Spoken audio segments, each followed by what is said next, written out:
यो हाम्रो 2082 सालको ड्रागन फ्रुट असार 1 गते बत्तिलाहरू धेरै नै आएको छ। यसरी नै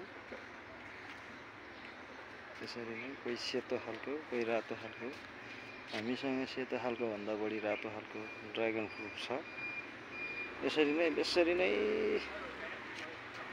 छतमा यसरी नै लगायो भने पनि फल्छ। गमलामा लगाउनु हामीले यसरी यो फक्रिने अवस्थामा छैनहरू। यो फक्रिसकेको ड्रागन फ्रुटहरू हो।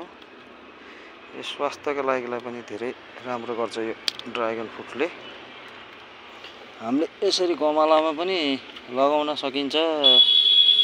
ड्रागन फ्रुटहरू यसरी गोडमेल गरिराख्नुपर्छ। यतिखेर असिनाले धेरै छ्या बनाहा र पनि धेरै फलिरहेको छ। यो यसरी यो फक्रिने प्रक्रियामा छ। यो कति धेरै बत्तिलाहरू लागिरहेको छ। हाम्रो यो कौसीमा लटरममा यसपालि थुप्रै फल्छ कि भन्ने हाम्रो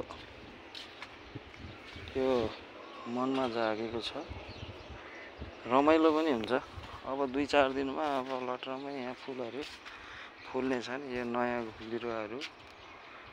बिरुवामा पनि टन्नै बत्तिलाहरू लागेको छ। यस्तोहरू त फाल्दिए पनि केही फरक परेन। यो धेरै क्षमताले धान्दैन। एउटै हाँगामा धेरै फलहरू बसे पनि राम्रो हुँदैन, सानो हुन्छ। यस्तो हुन्छ। यसरी झर्ने अवस्थामा हुन्छ। यो धेरै भए पनि यस्तो हुन्छ। मैले यसमा पनि लगाएको छु। कागतीको बेर्ना पनि छ। यत्रो भइसकेको छ। यसपालिकै हो यो बेर्ना। यो 7 महिनामै फल्यो। यसलाई मलजल धेरै मात्रामा गर्नुपर्छ।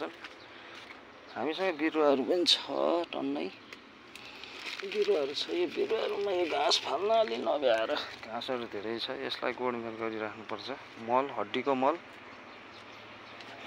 गौडाउला मल, कुखुराको मल, भैँसीको मलहरू प्रशस्त मात्रामा हाल्नुपर्छ। वर्षको 3 देखि 4 सकिन्छ अनि 4 चोटि नत्र 3 चोटि चाहिँ यसलाई मल हालेर गोड्नु पर्दछ।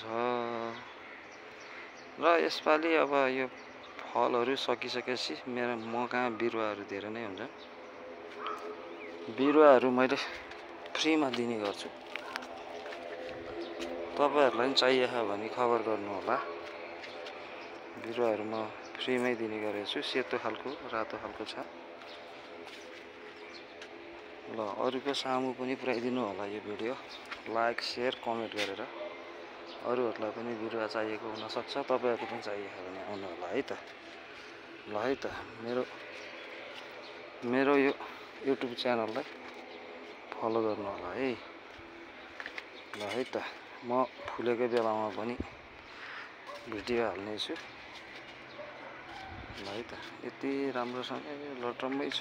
यो धेरै बत्तिलाहरू एउटै हाँगामा धेरै धान्न सक्दैन। त्यसकारणले फाल्दिए पनि केही फरक पर्दैन। यो सेतो प्रजातिको यस्तै यो धेरै एउटै हाँगामा भएपछि धानिँदैन र फाल्दिए पनि हुन्छ। यो सेतो प्रजातिको कोपिला यस्तो हुन्छ। फुलिसकेपछि त सेम एउटै हुन्छ। बाहिर रातै हुन्छ, सेतोको पनि रातोको पनि। तर भित्र चाहिँ सेतोको सेतै, रातोको रातो हुन्छ है त। साथीहरु अहिले यति नै। पछि भिडियो राख्नेछु। ल है त अहिले छुट्ने बेला भयो। यो रातोको हो। यो धेरै फलेको भएर यो अडिन सक्दैन। ल है त पछि भेटौँ ल। लाइक, शेयर, कमेन्ट गरिदिनु होला है त।